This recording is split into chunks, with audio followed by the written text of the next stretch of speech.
Tired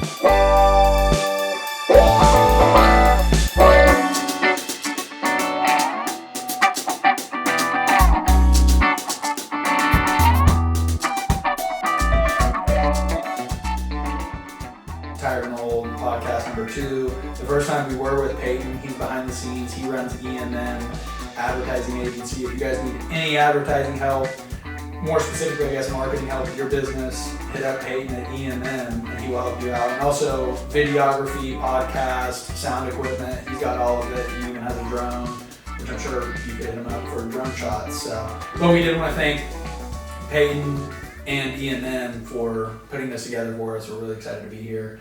And I guess without further ado, you're probably wondering who the third guy in the room is. And I just let him introduce himself. That was a smooth plug there. I like that. It was very professional. What's up, guys? I'm Omar. Just here, little guest here on Tired and Old today with the boys. That's about all I got. If you want to dive in. Yes, I'll go ahead and dive in. I'm going to get introductions. I'm awful at it. I'll put a little gainer actually. The other day, speaking of introductions, who was it at that wedding that was like, what do you do? I was like, nothing. Oh my goodness. Because it's like, because Kilty and I talked about this, we hate, like, when you meet someone for the first time, we hate, like, people asking, like, what you do. Like, we both feel like it's just bad conversationalism. To, like, I mean, we all have a job, but that's not how I describe myself, by your occupation. We were kind of talking about that last night as well. Nice. Yeah, we got on the phone last night and we were wrecking people. Yeah, I saw that list. You guys made a nice little list there. Yeah, it should be interesting. We have an hour. I feel like now that we're getting into this, I feel like we should have fucking bought 3 hours. And now that we're getting into this, I feel like we should have bought 3 hours. Sorry, y'all. I mean, we say our channel's kid friendly, and I start out by just dropping F-bombs. So I won't cut that part out. But yeah, we've got some good topics that we want to talk about, and I think that's the difference between this podcast and the last one is that we came into it with no idea what was going on. John Buck, shout out, awesome dude. He was able to just kind of lead the conversation, and I think it went really well. And unfortunately, we're still learning, and the memory card or maybe not even the memory card, the camera just stopped filming at 30 minutes, so we didn't get the full podcast in. We're hoping to switch that up today and get you a full hour. But yeah, one of the things about Tired and Old, one of our themes is taking espresso shots and apparently shaving our heads. But yeah, I have a triple shot. Brooks has a large coffee. What, are you gonna drink it? No, I'm not gonna drink it. It's 4:30. Omar. I'll drink some. Good. Nice. I need a little pick me up. There we go. Nice. There we go. Yeah, so I'm gonna take down these 3 shots. And I'll give you a little, review on if it's better than Starbucks. I really don't like Starbucks espresso, to be honest with you. It's just too good for me. It's. What's your caffeine cutoff? You said it's 4:30. I mean, generally in my normal day-to-day life, like if I'm traveling, it changes or whatever. My circadian rhythm gets flipped. But if like I'm on like my early schedule right now, I would say I usually stop drinking it by 10. Yeah. 9 or 10. Yeah. But I'm on a pretty early schedule like right now, but like I'm open to moving it back. Like the other day we were like in Springfield in the mall. We had shot. I had a shot as late as like 3 p.m. So I'll break it every once in a while if I need it or want it. But Would you have drank the coffee if it was 11 p.m.? a.m.? Oh, yeah, I probably would. 11 I probably do. Nice. Yeah. Nice. Yeah. Does it get you feel wired or just? Like right now or like when if you drink this? Not necessarily. Now I don't even know that it affects like. I think I could have it and be fine, and I think it just depends. Sometimes it affects me more than other times, but it's just kind of my thing, and I usually just reserve it for the AM, and that's usually when I have the appetite for it. Like I usually sort of lose my appetite for it later in the day anyway. I mean when I'm smelling it a lot, and like I'm a coffee lover, I say. So yeah, I definitely would have it if I had no, but I feel like most of it's just an unnecessary mental constraint I put on myself. So yeah. Yeah, I feel like caffeine used to not affect me as much. Like I could truly drink it at 11 p.m.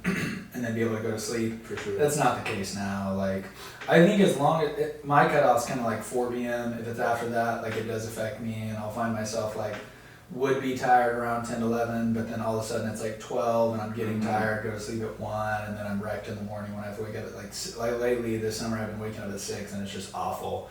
And then I get in this weird cycle of like, okay, well now I need 4 more espresso shots when I wake up, and so I probably need to tone it back. But this is tired and old, and there is no toning back for us. Especially, I mean, honestly, when it comes to coffee and espresso, I probably need to get a little more savage, because if a big part of our brand, our Tired and Old brand, is coffee, I feel like I need to stop saying, I'm not gonna drink it right now. But maybe we need to start filming more often in the morning. I don't know, but maybe I just need to let go and just literally turn into a savage, a caffeine savage. Yeah, well, to give you some foreshadowing too, is we're about to start a little series, and by about to, I don't know, we have no timing of when we're going to do it, but taking heroic doses of caffeine, and so we kind of had some good discussions on that, but that's neither here nor there right now. Get that heart rate up.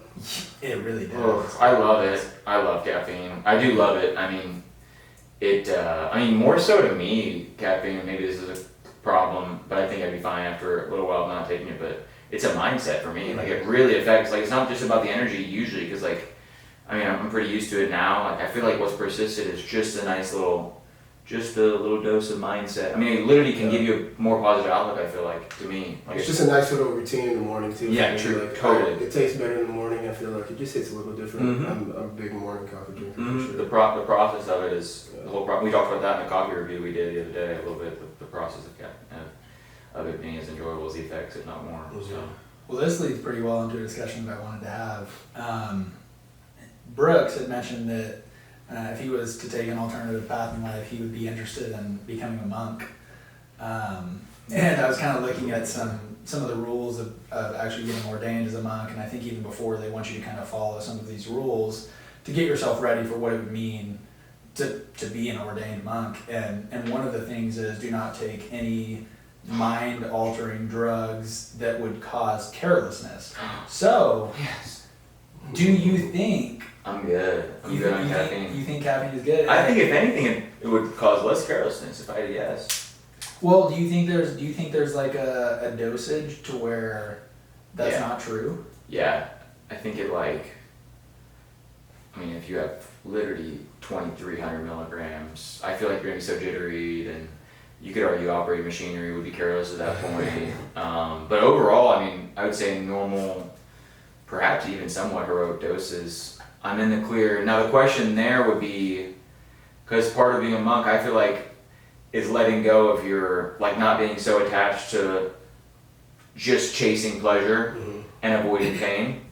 And so if you love caffeine and coffee, then that gets into that problem. So I don't know if it'd be about, I don't think I'd be worried about losing control, but I might be worried about, is this something I cling to and cope with as a monk?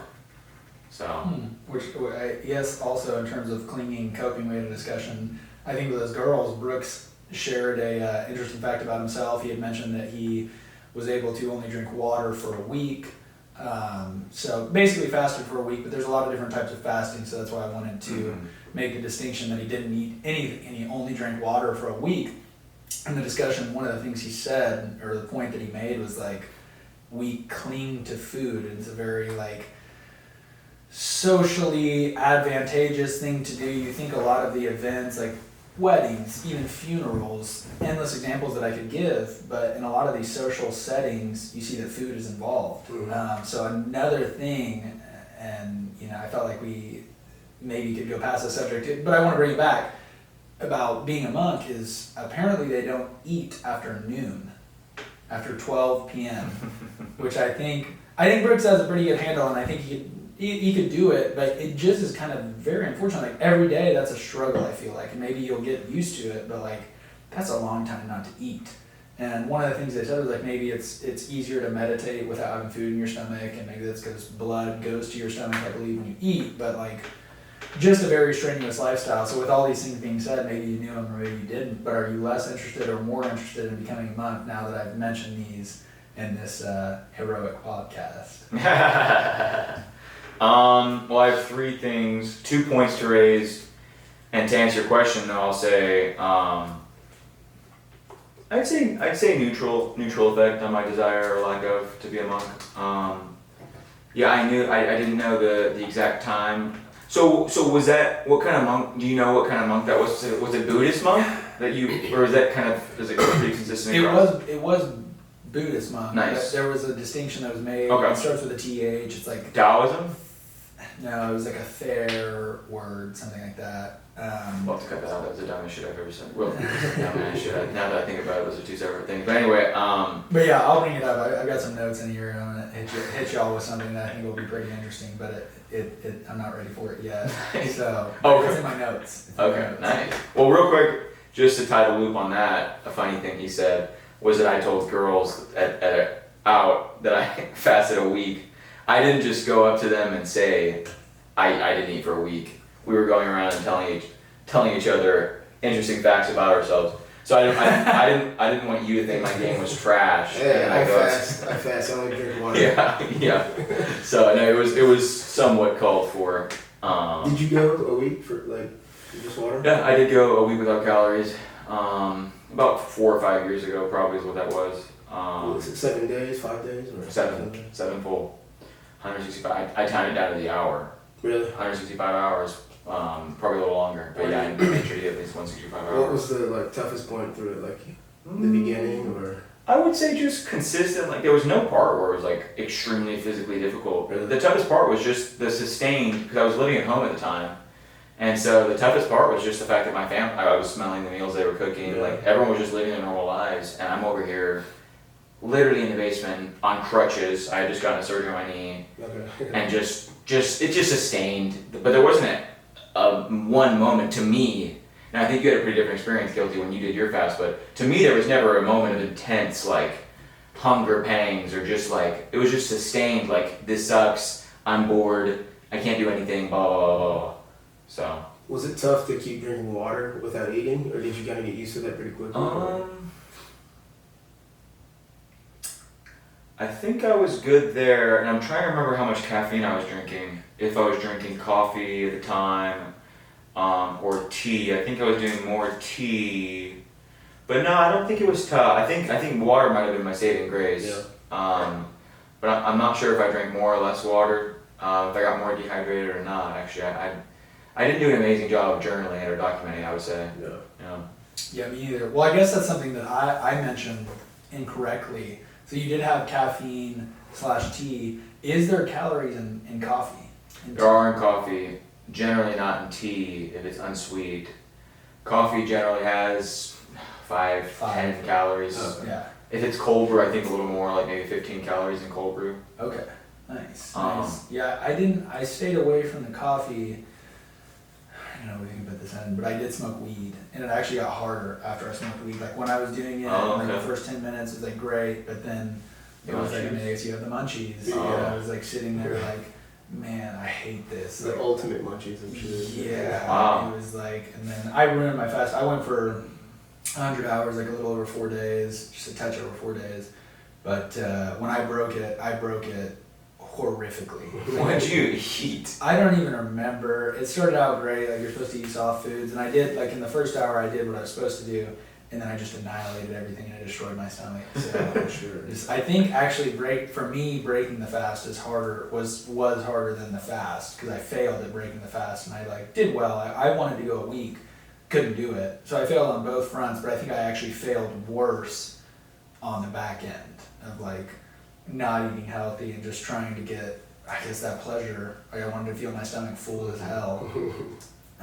So yeah, that was a very interesting experience, and we have talked about it. We hit a little 2-day fast a while back. Oh my gosh, yeah. We didn't post it for a number of reasons, but I think we both want to do a week fast at some point in the future. Maybe at a clinic, an actual fasting clinic in like Costa Rica, because if you're going more than a week, I would say it's probably smart to get some sort of guidance.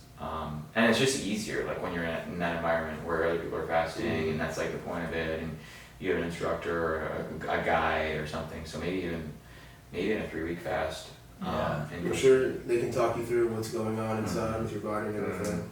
I know for me, I don't know, it'd be tough for me because I have kind of blood sugar issues. So I don't know. Yeah. This is not hypoglycemic, but my blood sugar does drop, so I don't know. Ooh, that'd be tough. Yeah, I have no idea on implications. I mean, I know that it has implications. Because I do intermittent fasting pretty regularly. Just, like 36 hours here and there. Oh, nice. And I usually, when I'm drinking, it always messes it up. But on a regular day, I try not to eat after 6 o'clock. I feel like you feel better that way. I was a little bit on that train for a month, maybe right. a month and a half, 2 months, and it worked out really well for me. I was more like 7, not eating after 7, but I noticed weight loss. And one of the phenomenons that we've been noticing is when we go on trips, we do like to indulge in, alcoholic beverages every once in a while, and we're 21, so it's all legal or whatever. But we've noticed that if we don't eat and we drink, we both tend to think that we lose weight. Yeah. And so like the calories are there, and it's like it doesn't make sense sometimes because I tend to have 1 or 2 extra, but like I end up losing weight if I don't.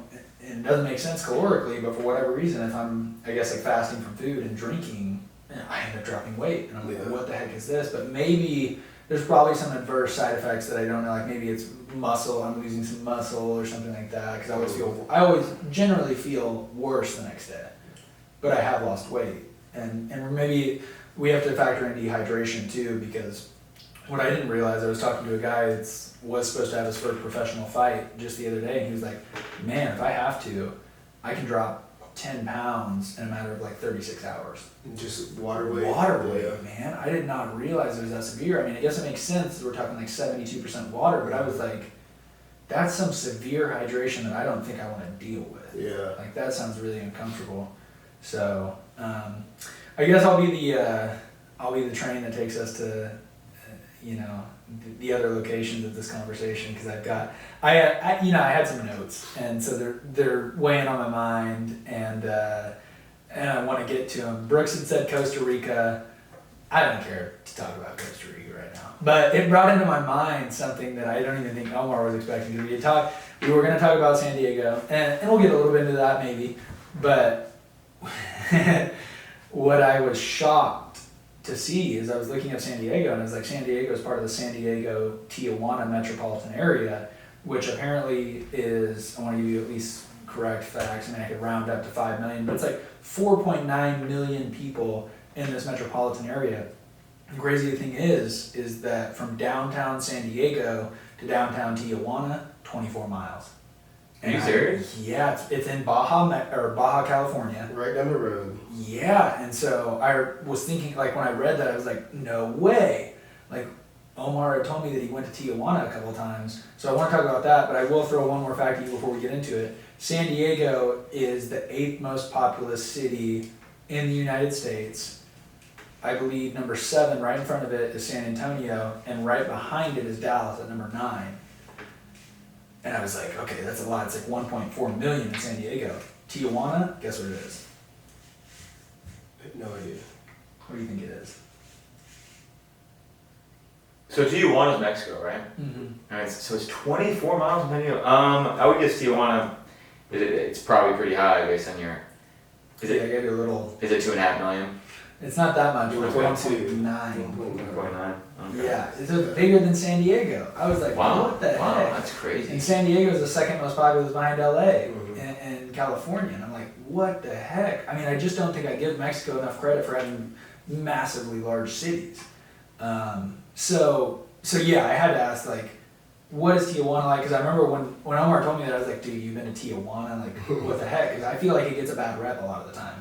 Like, Tijuana sketchy, maybe a lot of drugs coming out of there, whatever, who knows? But that's what like around here, that's what I hear people talk about. It's like, don't go there, or whatever. Yeah. So. I mean, for me, when I went there, I didn't go there for like a resort experience, but you go down there.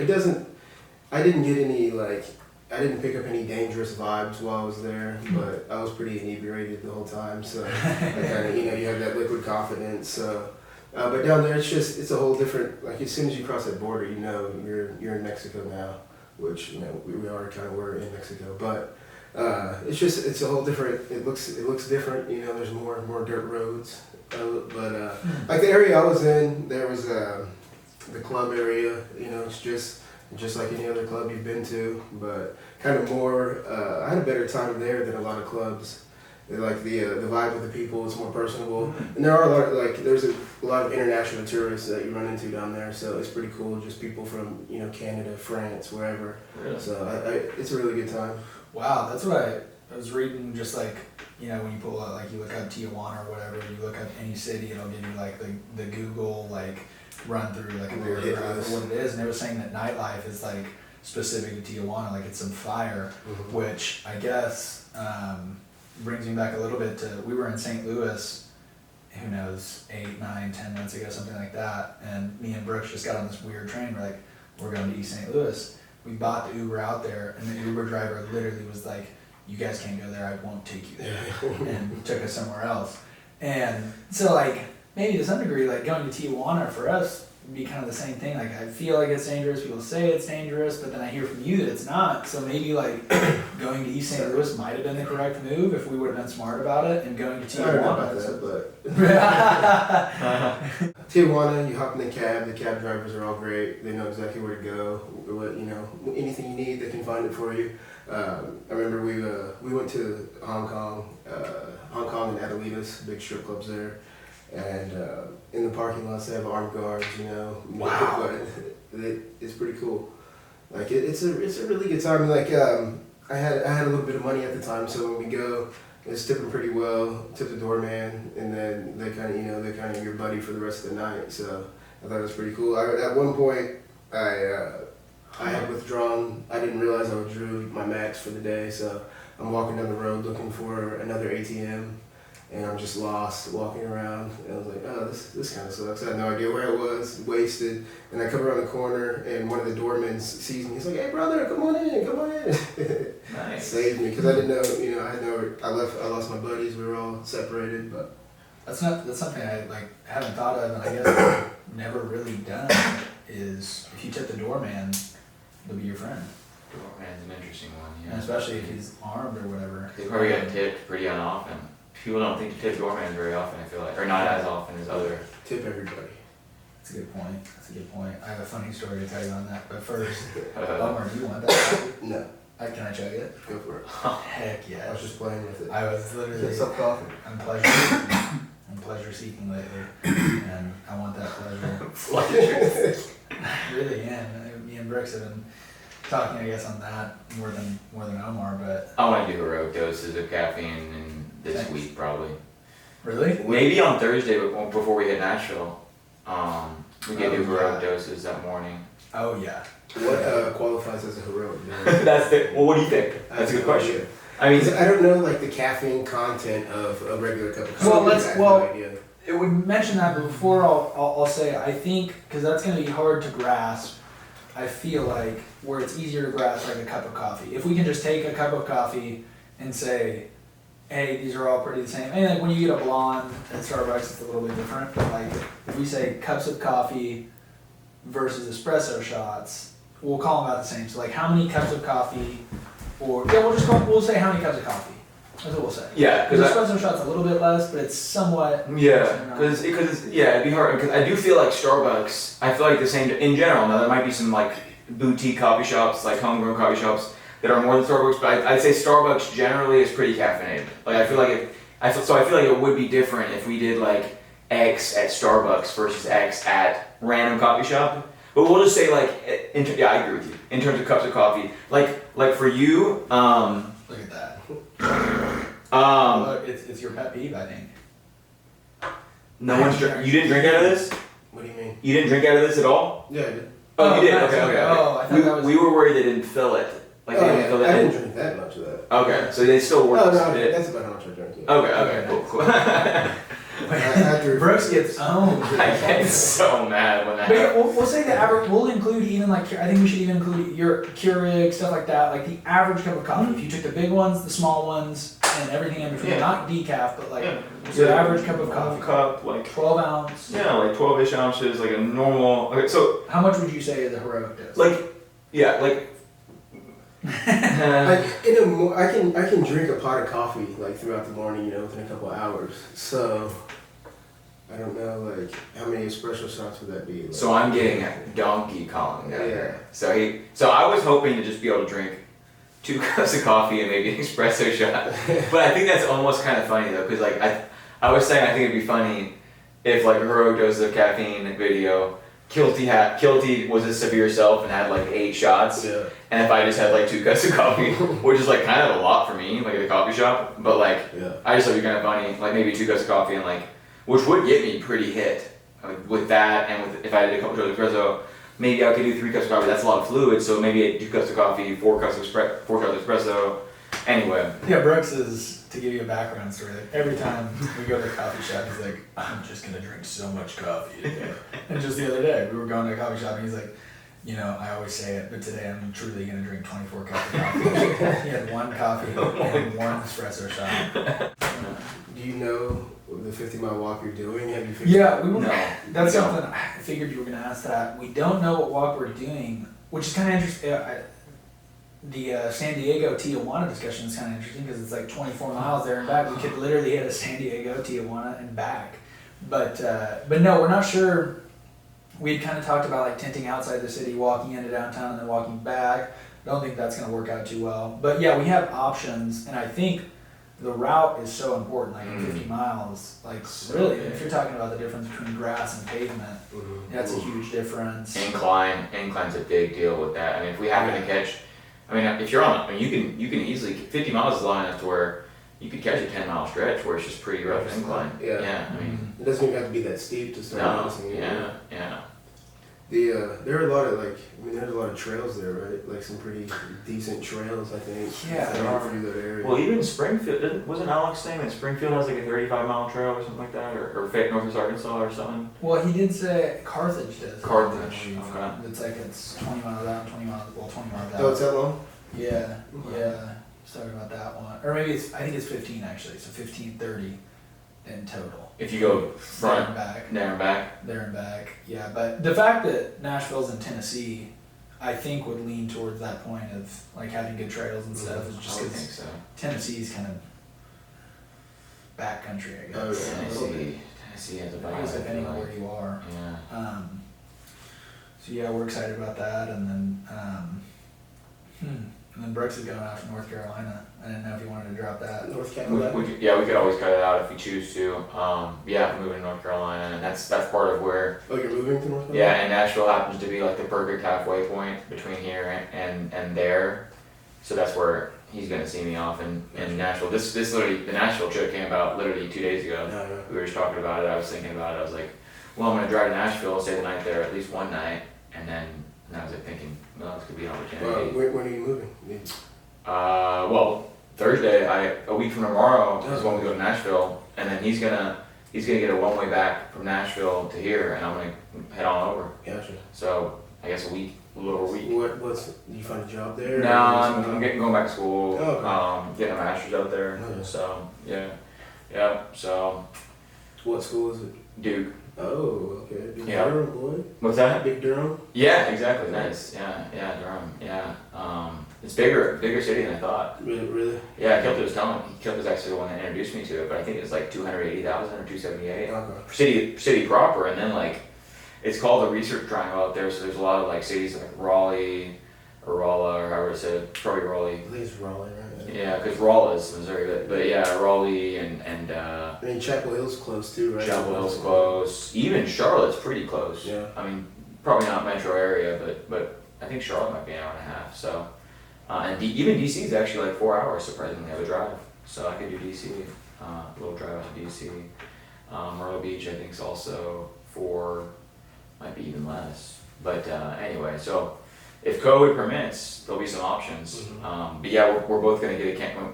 We already have one camera, of course, but we're gonna buy another one. That way when we're not together, we both have a camera, and we're gonna see what comes out of that. Yeah. So you might see some different content where it's just one of us involved for a little while, or for some of our videos will be like that. So that'll be interesting. Oh yeah, I guess it's been a long one coming, but thanks for watching our videos. Yeah, thanks for being a fan. We appreciate the support. Just trying to get the view counts up, man. Yeah, man, and watch time. Kilty was telling me about, and he told me this a long time ago, but how we released a video, and Kilty said we released a new video, and it was like 10 minutes after it came out, and you were like, I already saw it. That's fire, dude. Speaking of that kind of, now that you said Washington D.C., I was shocked to see this, but Omar, whether he wants me to say this or not, was up in Pennsylvania recently, and Really? yeah, and I was looking at Reading. He went to this interesting little town called Reading, and I say it's a little town, but I just looked at the population. It's like 88,000, so time and a half, I guess closer to 2 times bigger than Joplin, and it's I guess in the Delaware Valley, and I was like, Pennsylvania, Delaware. I just don't know that eastern seaboard, I guess, that well, but Yeah. I didn't realize that Delaware was that close to Pennsylvania. So I guess I was just gonna ask, you had said something about how you would rather live in Joplin your whole life than ever live there, kind of thing. Like Oh, it's just yeah. it's a rough I town. mean, Reading, it's kind of like, it seems like you got struck with the same, you know, the heroin thing, the same as West Virginia. Because it's not too far from West Virginia, but that whole, just the opioids, I can think of the word, but yeah, it's just an opioid central. It's just a rundown town. It looks like it's a town you can tell it used to be, I bet it used to be really cool. There's a lot of sweet buildings, the little neighborhoods are cool, but old and run down, and there's just a lot of drug activity and drug use out there. Wow. What was the town called again? Reading. Reading, Pennsylvania. Yeah. Okay. Huh. Yeah. We started I went to Philadelphia originally, and then they moved us out to Reading, and it was not the greatest experience there, but you know. So did you personally have some negative experiences, or did you just see the crap? I just saw the crappiness? crap. Okay. Yeah, nothing particular to me. The DoorDash was really slow, so that's my biggest complaint. Unreliable. But yeah. Did they have the? Like, did you go into any public spaces, like public bathrooms or anything? Did they have like the trash cans for like heroin needles and stuff like that? I didn't notice that anywhere. Yeah, I've seen that. And I've seen, I guess, like in Ohio, I specifically saw like our first Ohio trip, we saw billboards about heroin. Oh yeah. Yeah, it's like, what? Like, I've never seen that around here, and it's kind of, I mean, Joplin is similar in some ways, I guess, in drug use, because we experience more of the methamphetamines and kind of that thing going on. You can walk into a Walmart and be like, ew, okay. But I don't feel like I ever see people where I'm like, maybe heroin. Yeah. Heroin. So I feel like it's kind of picking up here. Like within the last couple of years, it's gotten here a lot more than it used to be. But it's definitely still more meth central. Like, What? Go ahead, sorry. I was just gonna say, yeah, like Ohio, that the whole Rust Belt area just destroyed by the opioid epidemic. What do you think has more potential to be a bigger play? I think in America overall, the opioid epidemic's definitely worse than the, I don't know if it's fair to call it an epidemic, is definitely worse than meth. But what do you think potentially for society is worse? A methamphetamine, like if they're equally prominent, what do you think has more destructive effects on society? Methamphetamine or heroin? I think heroin. You think heroin's worse? Yeah, I think it kills more. I think. Okay. And I'm not, I'm not an expert, but I think it's easier to overdose I on think that's opioids and on okay. amphetamines. I think. Okay. Because I think like the amphetamines, it's such an upper. Yeah. You can feel it more than the heroin and stuff. It brings you down. By the time it hits, you're already done. So. I see what you're saying. Yeah. Well, do you remember in Louisville when we were changing to do an entire nose guard, that blue lit bathroom that I believe we were thinking was for for something to do with you couldn't find your veins? Yeah. yeah, so you can see your veins. Yeah, it was weird. Yeah, that's a weird one. And what always weirds me out a lot about heroin and the opioids, I guess more so heroin, but there's some other strong ones that we could talk about. But people like experiencing the heroin overdose will think that they're having a great time, and I guess they are, like an amazing time. But really, then people like observing from a secondhand, like sober point of view will be like, "Oh my gosh, you're laying on the ground, incapacitated, you can't do anything, and you're throwing up on yourself." And you're just in a whole different world. Yeah, and another thing about it too, which I'd have to think about a little bit. I think I agree with you on what is actually more detrimental to society. Being heroin is that, man, like you can go, the tolerance really can change very quickly. Like you can go from taking the same dose for 3 years, stop for 2 days, take that dose and die if you don't have, there's like a great antidote now. I think it's naproxen or something like that. It's I know what you're talking. I can't think of what I was trying to think of it a second ago. Yeah. Because I know a lot of like paramedics are carrying it now because it's like an Yeah. it instantly works. I can't think of the name. Yeah, I actually met someone just the other day, and I can't remember who it was, but they were like, "Yeah, I've got a dose for myself, and I just carry it around." Wow. And it's a pretty crazy thing Because they do heroin, they do stuff like they. No, just in case they see someone that Wow. passed out with it, and like apparently a normal sober person can take it and it doesn't do much. Like, so if you thought they were overdosing on heroin, you administer it to them, it doesn't have very negative side effects for them. Can't speak too much on that, but it's really crazy because like the people that are experiencing the OD, they love it, and then immediately after taking, I think it's naproxen or something like No, that. It's like pain. yeah, it's like, Oh, really? yeah. Tylenol. I know what you're saying. It's like Narcan. Narcan. Yeah. Yeah. Nice. Yeah, when you take That's the what Narcan, doctors over here. it immediately throws you into withdrawal. Immediately. Narcan does? You're immediately in withdrawal. Yeah, Really? it stops the the receptors immediately, and so you're in withdrawal immediately, and that's so they'll wake up and just and be so mad because you're like, because then that's what it's saying, like you're on the floor having the greatest time of your life, not really, but like your body's hating it or loving it or whatever, but then you're immediately in withdrawal, so they'll take it, cops will administer it to them. Like EMTs will, and like sometimes you gotta handcuff the people immediately and just like restrain them immediately because it's just like so, and of course the withdrawals too are horrible in general. Like if you've been taking heroin, I think that's what heroin's so physically addictive. That's what I think. That's because why you it's feel so sick and you're puking everywhere for days on end. body hurts. Well, correct me if I'm wrong, but at least I've always heard, and I think it's been somewhat confirmed, the two drugs, or there's probably other things, but the two drugs that the withdrawal itself can literally kill you, I've always heard are heroin and alcohol. Yeah.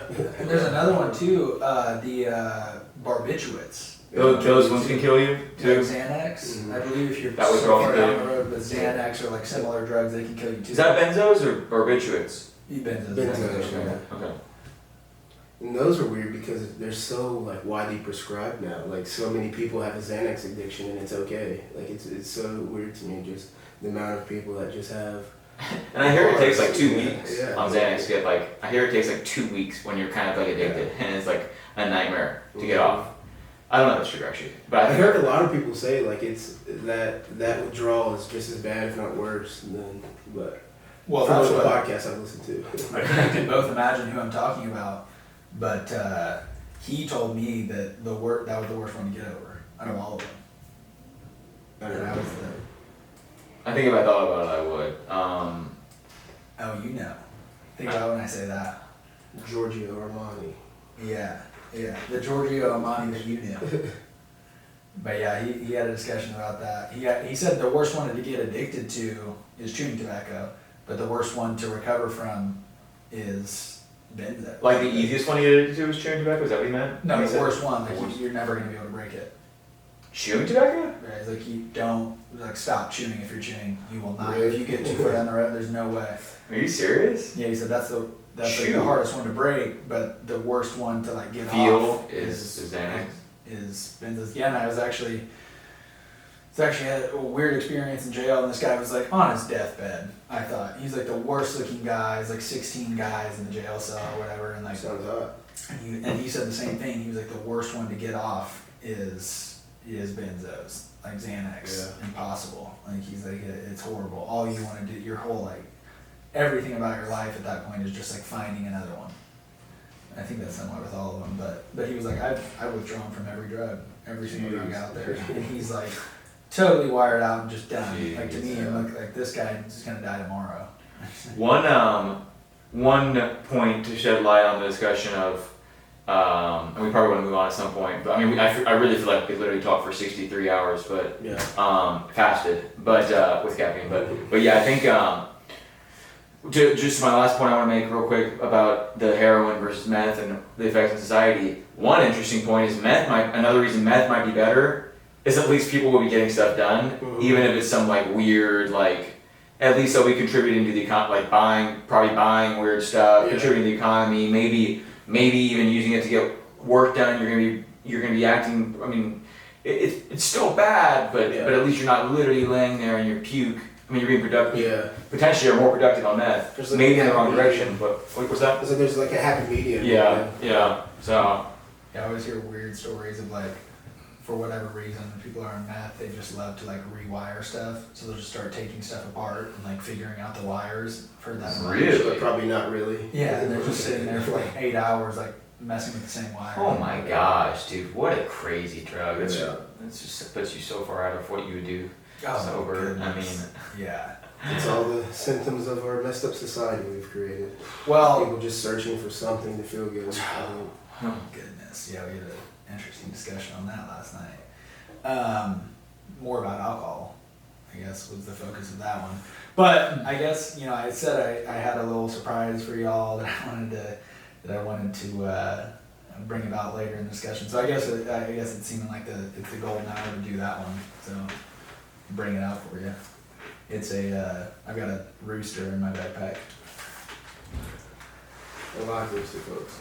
might as well check to make sure it's recording while you can. I was about to. Should be good. Yeah, 1534. So Nice. what are you getting your master's in? Basically business. I mean, it's called a master's in management. I feel like, you know, what does that really mean? But the way I look at it is it's kind of like a diet MBA maybe is a fair way to look at it. Like certainly not an MBA. It's only like a 10-month program. Oh, really? So I think that's pretty cool. Yeah. So yeah, I'll be done like early summer, late spring, early summer, 2021. I'm sure you'll have a good time down there, I'm sure. I think I will. I mean, I think COVID will limit it to a degree, but at the end of the day, it'll still be what I make it. You know. Oh wow, man. Well, first question: is there a bathroom in this piece? Did y'all see a bathroom? I haven't. I didn't. I would assume they have to have one. I would assume, yeah. Okay, nice. Well, yeah, I brought these books. I want y'all both to pick one and take them with you. Nuh-uh. I had ideas on which one you would pick. I'm excited to see which one you would pick. But I'll let y'all think about it. I gave Omar a book just the other day. Nice, dude. Yeah, about the Underground Railroad. It's a really cool one. I believe the guy's name was John P. Barker, but that book shocked me. I mean, I read it faster than I've read any book in the last 5 years. Yeah. Who was it about? John P. John P. Barker, yeah, he lived right on the Ohio River and like escaped like 800 slaves. Yeah. Like, and just the heroin. Yellow Escape? Yeah. Yep. Nice, dude. Yeah, just shocking. But yeah, I'm very interested to see which one y'all pick. I tried to pick books that I was like, you know, maybe they'll fit the bill. But yeah, I'm interested to see. I'm gonna escape real quick. I'll come back. Ayn Rand. That's a classic I'm not one. picking that one. Ayn Rand? Or is it Ayn Rand? Ayn Rand. Yeah. Whatever. First Rate Madness. Whoa, dude, that's fascinating. You found yours? That's yours? Nice. What are those two there? Thanks, That's what I guessed. Thanks, by the way. That's the one you guessed? You think? Yeah. Did you really? That's Yeah. crazy, dude. Wait, how'd you come to me? Was it Hackett's? No, I knew Kilty growing up. You knew growing up? Dominic kind of graduated. Oh, that's right. I knew that. I knew So that. since he was a sweet baby boy. Wow. Yeah. That's cool. The Frontier. Are you still friends with Dominic? No, I haven't talked to Dominic in years. Years? Yeah. Well, that's your page of American history. A lot of these are actually quite interesting. Yeah. Tough for me to pick. The Fanaticism of the Apocalypse. Machiavelli. What'd you say? Machiavelli. Yeah. How does it mean?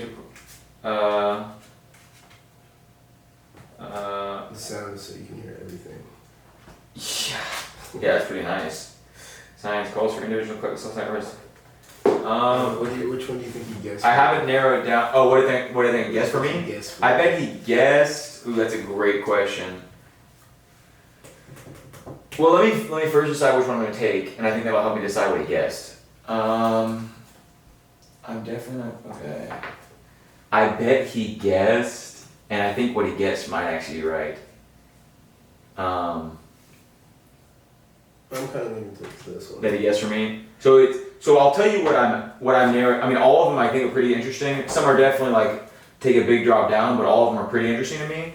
It's between these two for me. Mhm.